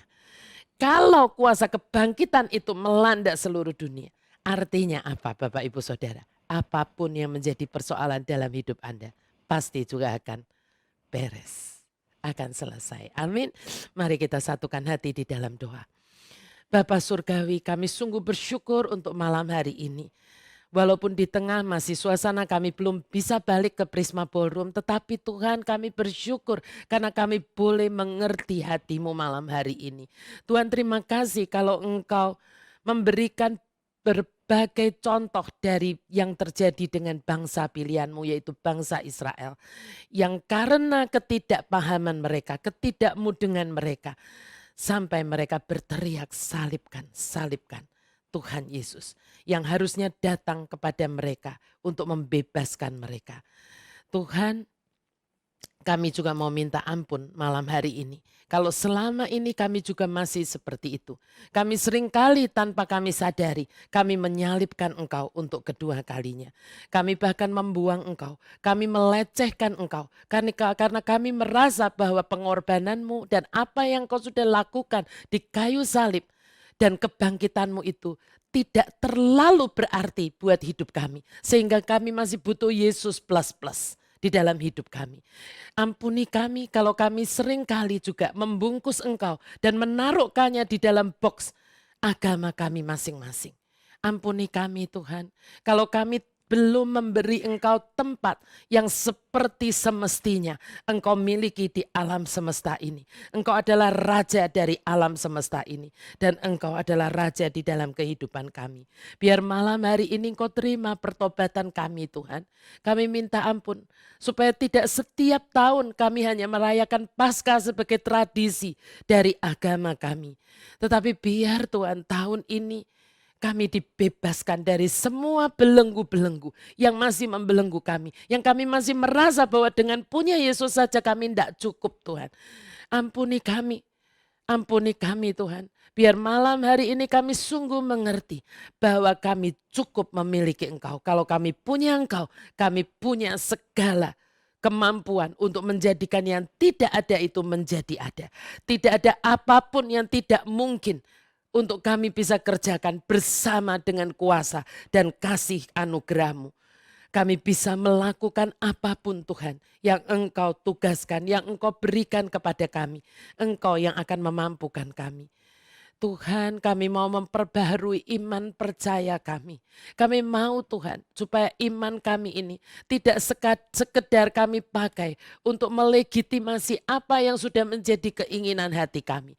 Tetapi iman kami boleh selalu percaya bahwa apapun Tuhan yang Engkau putuskan untuk hidup kami, itu adalah yang terbaik untuk hidup kami. Biar kami Tuhan belajar untuk setiap kali kami sepakat dengan Engkau. Kami sepakat dengan firman-Mu. Sehingga kami Tuhan dengan kuasa kebangkitan-Mu memperkatakan apapun firman yang menjadi rema di dalam hidup kami. Dan biar itu jadi di dalam nama Tuhan Yesus seturut kehendak-Mu dan bukan kehendak kami. Dan biar malam hari ini kami juga bersatu hati khusus berdoa dan bersepakat berdoa untuk bangsa pilihan-Mu Israel Tuhan.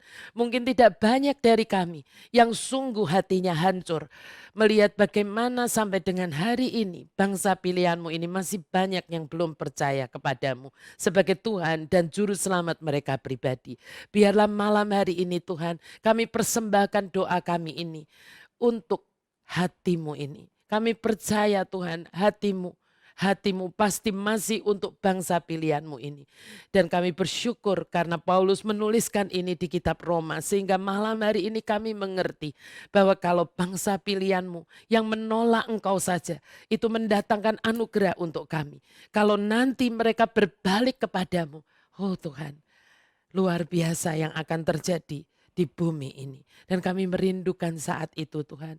Saat sungguh-sungguh kuasa kebangkitan-Mu melanda seluruh dunia ini. Dan tidak ada lutut yang tak bertelut. Tidak ada lidah yang tidak mengaku. Engkaulah Yesus Tuhan dan Raja kami. Kami bersyukur Tuhan untuk kesempatan malam hari ini. Kami boleh memuji-muji dan menyembah Engkau. Kami boleh mengagungkan Engkau. Tetapi bukan hanya malam hari ini. Biar kami memberi Engkau tempat sungguh-sungguh Tuhan di dalam hidup kami. Sebagai Raja, sebagai Tuhan, dan sebagai Juru Selamat pribadi kami. Mari Tuhan, Engkau yang ambil alih kemudi hidup kami. Bukan kami yang memegang kemudi hidup kami lagi. Melainkan Yesus Kristus Tuhan yang pegang kemudi atas hidup kami. Dan hidup kami diubahkan Tuhan. Jadi yang seperti yang Engkau mau. Tidak seperti hari-hari yang lalu lagi. Kami boleh mengerti hati-Mu. Kami mau bawa semua persoalan dalam hidup kami Tuhan yang masih belum terselesaikan ke hadapan-Mu. Kami tidak mau ikuti hati kami, emosi kami sendiri, pemikiran kami sendiri, kebenaran kami sendiri. Tapi biarlah setiap kali kami mengambil keputusan apapun dalam hidup kami, biar itu yang sejalan dengan kehendak-Mu Tuhan. Kami percaya tahun ini khusus untuk HOTK Ministry ini adalah the year of encountering with God. Dan hamba mau berkatakan kami semua mengalami encountering with God tahun ini. Makin melekat kepada Tuhan Yesus, makin mengenal Yesus, makin boleh punya hubungan yang indah, yang intim, yang dekat dengan Tuhan Yesus. Sehingga kami tidak salah menangkap apapun yang menjadi pesan-Mu dalam hidup kami ini. Dan kami menyiapkan hati kami menjadi mempelai-mempelai-Mu yang siap menyambut kedatangan-Mu yang kedua kalinya di awan-awan. Dan biar malam hari ini ketika kami mempersembahkan persembahan kami yang terbaik untuk Paskah ini. Biar ini menjadi dupa yang harum naik ke hadapan-Mu Tuhan. Boleh memberkati banyak orang. Boleh membuat HOTK Ministry boleh menyentuh lebih banyak orang lagi. Untuk akhirnya mereka mendengar kebenaran firman-Mu dan mereka juga dimerdekakan di dalam nama Tuhan Yesus. Terima kasih Tuhan, hamba selesai memberitakan semuanya, tetapi Engkau tidak pernah selesai dengan kami semua. Biar Engkau terus ada dalam hidup kami, terus mengusik hati kami sampai kami menaati apapun Tuhan yang menjadi kehendak-Mu. Terima kasih Tuhan Yesus, segala kemuliaan, pujian dan sembah syukur kami haturkan kepadamu malam hari ini di dalam satu nama yang punya kuat kuasa yang menggenggam hari depan kami. Nama Yesus Kristus, Raja dan Penebus kami yang hidup. Mari semua yang percaya, mari semua yang mulai malam hari ini mau ikut agendanya Tuhan dan diberkati. Mari katakan dengan kuat.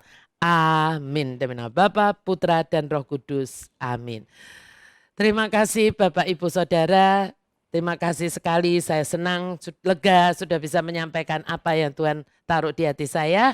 Dan seperti janji saya, mulai minggu depan mungkin sampai yang sebelum libur Lebaran ya, kita akan ada sesi yang berbeda. Sesinya bukan seperti saya duduk begini lalu khotbah ya, tetapi saya tetap akan duduk, tetapi bersama dengan 2 host gitu ya kan, yang akan bertanya seperti talk show begitu, ngobrol-ngobrol yang santai, membicarakan banyak hal yang menjadi mungkin selama ini Anda pengen bertanya tentang yang kemarin saya sudah khotbahkan ya, tentang serial breakthrough, kan itu banyak macamnya ya, yang itu bisa menolong Anda nanti. Nah kemarin ada yang sudah mengirim beberapa pertanyaan ya, sudah masuk lewat email. Waktu kemarin kan saya bilangnya lewat email. Tetapi mungkin kalau nanti kalau email itu mungkin nggak semuanya bisa email gitu ya kan Bu, susah banget kalau ini saya mendapat banyak masukan. Boleh nggak kalau ditulis saja di komen, boleh ya. Jadi kalau malam hari ini Anda mau tulis pun boleh, walaupun mungkin misalnya tidak diangkat yang topik yang minggu depan ya. Tapi Anda boleh usul, misalnya saya usul topik ini dong, seperti itu, dibahas tentang topik ini gitu ya. Boleh, nanti kita akan jadikan masukan, lalu kita akan buat kelompok-kelompok pertanyaan seperti itu. Tapi Anda mau bertanya juga boleh, jangan panjang-panjang, tanya yang singkat tentang apa boleh, nanti admin dari HOTK akan memperhatikan itu. Di komen ya, jangan di live chat. Karena kalau live chat begitu kita udah streaming ini selesai hilang. Tapi yang di komen kan Anda bisa baca tuh di komen, Anda bisa tulis, nanti itu tetap ada walaupun sesi ini sudah selesai ya. Acara minggu depan judulnya apa? Sudah bisa ditampilkan atau belum? Bisa ya? Nah, ini bisa ditampilkan acara minggu depan. Sesinya ini kita beri nama Evening Tea with Gloria Aditya ya. Evening tea karena saya nggak minum kopi.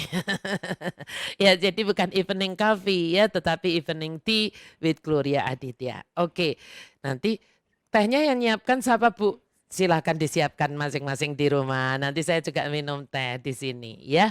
Oke, sampai di sini saja Bapak Ibu Saudara. Senang sekali lagi selamat Paskah dari saya dan Pak Gana dan dari HOTK Ministry seluruhnya mengucapkan selamat Paskah. Selamat merayakan hari kemenangan kita yang luar biasa bersama Yesus Kristus Tuhan saja. Nggak usah plus-plus ya.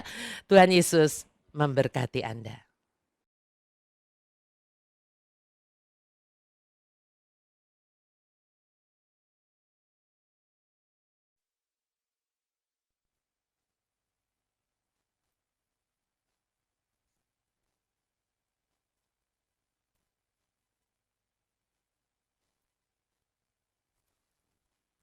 Shalom Bapak Ibu Saudara semuanya.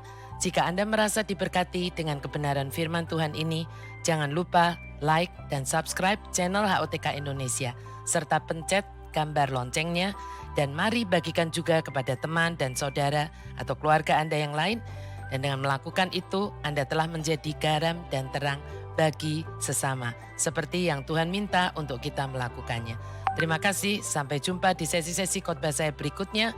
Tuhan Yesus memberkati Anda.